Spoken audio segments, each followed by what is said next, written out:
Ju njohim me edicionin informativ të lajmeve. Kjo është Radio 7.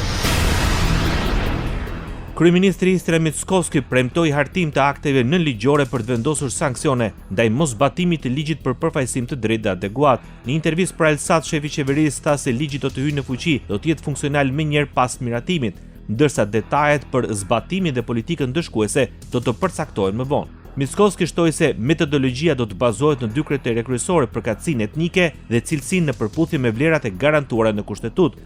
Apsolutno дека два критериума ќе бидат клучни, а тоа се етничката припадност, но и квалитетот, односно сето она кое што се уставно гарантирани вредности и темелни вредности на нашиот устав. Absolutisht që dy kriteri do të jenë kyçe, përkatësia etnike, por dhe cilësia, pra gjithçka që përbën vlerat të garantuara me kushtetutë dhe vlerat themelore të kushtetutës sonë, deklaroi kryeministri i Maqedonisë së Veriut. Kryetari i partisë më të madhe dhe pas zgjedhjeve të parakohshme në Kosovë, kryeministri në detyrë Albin Kurti premton se për zgjedhjen e presidentit do të vijojë të kërkojë bashkëpunim me opozitën. Sipas tij, në të kaluarën ka pas oferta për bashkëpunim nga ana e vetëvendosjes, por sipas tij ato janë refuzuar nga partitë opozitare. Nuk kanë munguar ofertat në kaluarën nga ana jonë. Qasja jonë është konstruktive, është kreative, është aktive, por shpresoj që kësaj radhe do të ndryshojë qasja e opozitës dhe propozimeve tona, sikurse herën e kaluar që ju përgjigjen me refuzime, nuk do t'i kenë më pjesë të identitetit që na bëri të quajmë blok opozitor. Kryeministri në detyrë Albin Kurti ka mohuar pretendimet e ish-kryetarit të Aleancës për Artëmërinë e Kosovës Ramush Haradinaj se lëvizja vetëvendosje po përgatit protesta kundër gazit amerikan, duke cilësuar këto raportime si lajme të pavërteta. Lëvizja vetëvendosje ka siguruar sërish mandatin e 52 në Kuvendin e Kosovës pas përditësimit më të fundit të rezultateve zgjedhore, kur deri tani janë numëruar 93.63% e votave. Si pasojë e këtij zhvillimi, Partia Demokratike e Kosovës ka humbur një ulse parlamentare duke zbritur nga 23 në 22 deputet.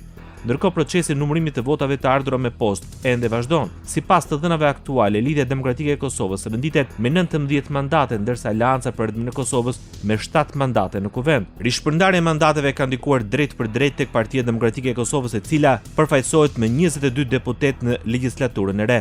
Radio 7, zëri pozitiv i qytetit. Kryetari i Partisë Demokratike ftoi deputetët socialistë të largohen nga Edi Rama. Gjatë konferencës përshtyp nga Selie Blu, Seli Berisha vlerësoi si largimi nga radhët e socialistëve të deputetes Mariana Koçeku i jap rrugën një mocioni mosbesimi në parlament.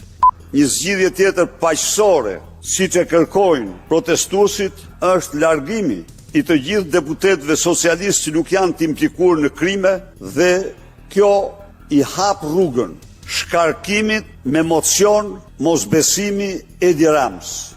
Kryedemokrati angazhohet se votat e opozitës do të vijnë në dispozicion kërkesave të artuara nga protestuesit në sheshin para kryeministrisë.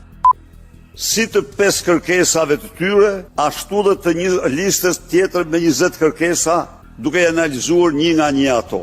Pra, opozita i ka dhe do t'i ketë të gjitha votat në favor pa asnjë hezitim të kërkesave kushtetuese të drejta, dhe që janë të tilla, të drejta janë dhe janë kushtetuese të protestës rinore qytetare.